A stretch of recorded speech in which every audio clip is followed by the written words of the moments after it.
What would you do if a moment meant to be professional suddenly turned into something uncomfortable and invasive? That's the question I've been asking myself every day since this happened. It was an ordinary day, or so I thought.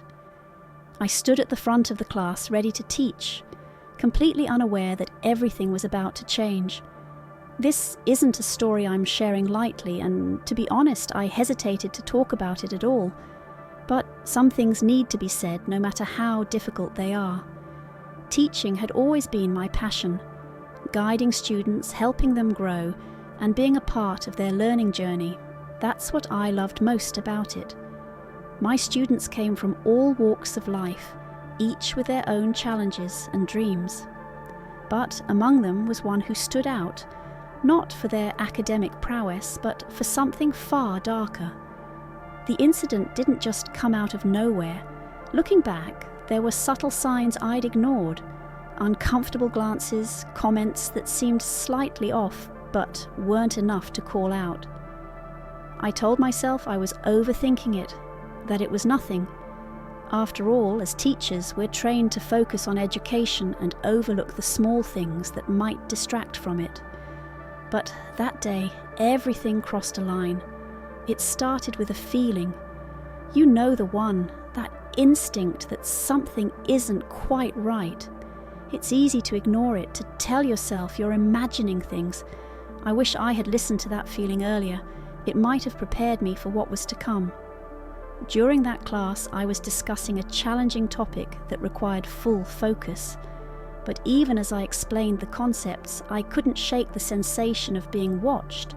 Not in the usual way, but with an intensity that made my skin crawl. It was David, one of my students, who seemed to be the source of this discomfort. His gaze wasn't just curious or attentive, it was something else entirely. At first I tried to brush it off. Maybe he was simply having a bad day or struggling with the material. But then came the comments.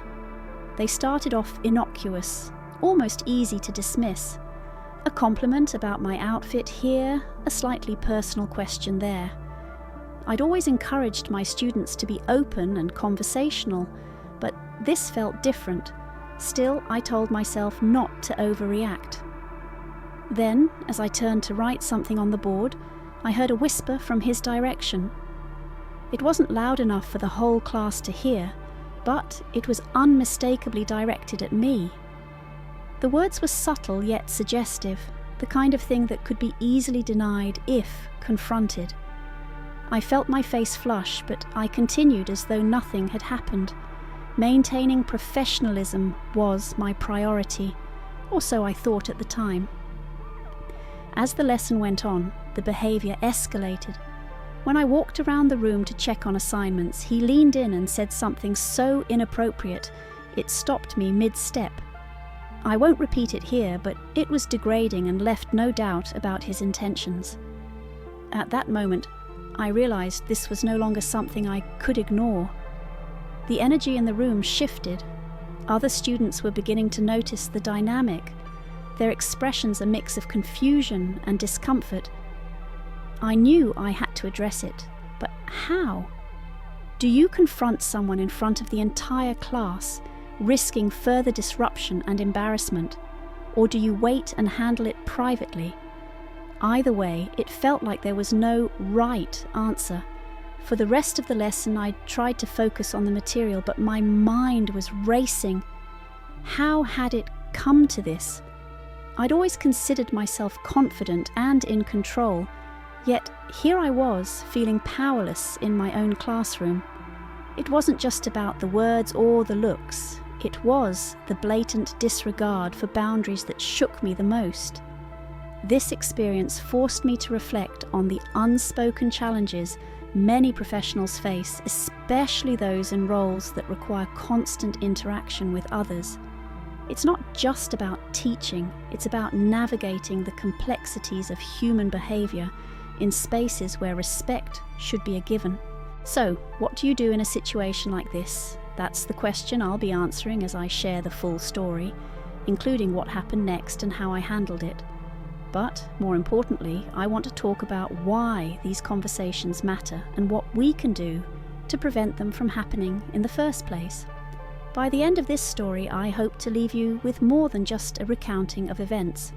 This isn't about seeking sympathy or pointing fingers. It's about shining a light on the realities many of us face and encouraging others to stand up for themselves when boundaries are crossed. Because no one should have to question their safety or integrity in a professional setting. It started like any other lecture. I walked into the classroom, greeted my students, and began the lesson. The topic was complex, so I was fully focused on explaining it clearly. But then I noticed something unusual. One of my students, let's call him David, seemed distracted, but not in the way you'd expect. Instead of looking at his notes or the board, his gaze was fixed on me. There was an intensity to it that made me uncomfortable. I tried to brush it off and continue teaching. But then came the comments. At first they were subtle, almost easy to dismiss. A compliment on my outfit, a question that seemed unrelated to the lesson but harmless enough. Yet, as the minutes passed, those comments grew more personal and invasive. "Miss, you're looking really good today. Did you dress up for us?" The class chuckled awkwardly and I froze. My instinct was to ignore it, to not give it attention. But when I turned my back to write on the board, I felt it. His eyes following my every move, and the energy in the room shifting. Then came the breaking point. As I walked around the classroom to check on assignments, he leaned in and whispered something so inappropriate, it stopped me in my tracks. I'll spare the exact words, but they weren't just disrespectful, they were degrading. At that moment, I realized ignoring the behavior wasn't an option anymore. But how do you react when your professionalism is being challenged in such a blatant way? My first thought was to maintain composure, to not let him see how much he'd rattled me.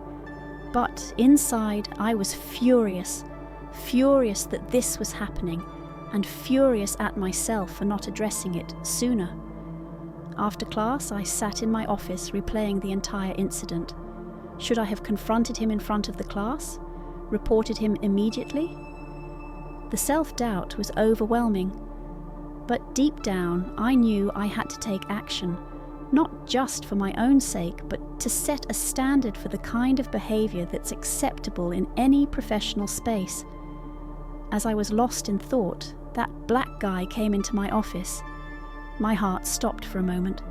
He kept talking to me in a strange, unsettling way. Then he placed his hand on my chest, and I started feeling weird. After that, I don't remember much. The door to my office was closed, and by that time everyone else had left. He was standing behind me, and then he put something strange inside me. It felt odd and painful. Then he had his face between my legs.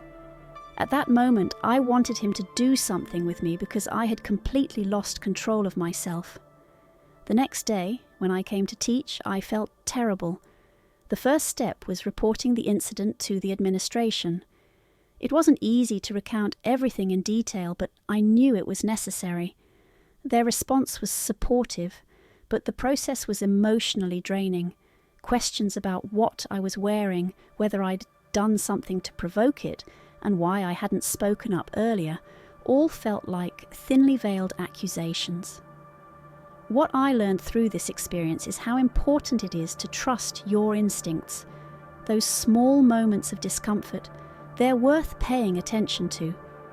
Setting boundaries isn't just about protecting yourself, it's about creating an environment where respect is the baseline. For weeks, I worried about how this would affect my reputation. Would my students see me as weak? Would my colleagues judge me? But as time went on, I realized that speaking up had actually strengthened my position. I wasn't just a teacher anymore. I was someone who demanded respect and set a precedent for what's acceptable. This isn't just my story. It's a reminder for anyone in a professional space, whether you're a teacher, a student, or in any other role, that boundaries matter. And when they're crossed, silence isn't the answer. It's not easy to stand up for yourself, especially when you're unsure of how others will react. But doing so can change more than just your situation. It can shift the entire culture around you. If you've ever been in a situation like this, whether as a witness or someone directly involved, I want you to remember this. Your voice is your power. Use it. Speak up. Share your experiences. Because the more we talk about these things, the less space we leave for them to thrive. And here's what I need from you. If this story resonated with you, don't let it end here. Take what you've learned and start a conversation with your friends, your colleagues, or even in the comments below. Let's turn this into a community where everyone feels safe to share and supported to act. Together we can create a world where respect isn't just expected, it's guaranteed. So ask yourself, what's one step you can take today to make a difference? Whatever it is, start now, because change begins with action.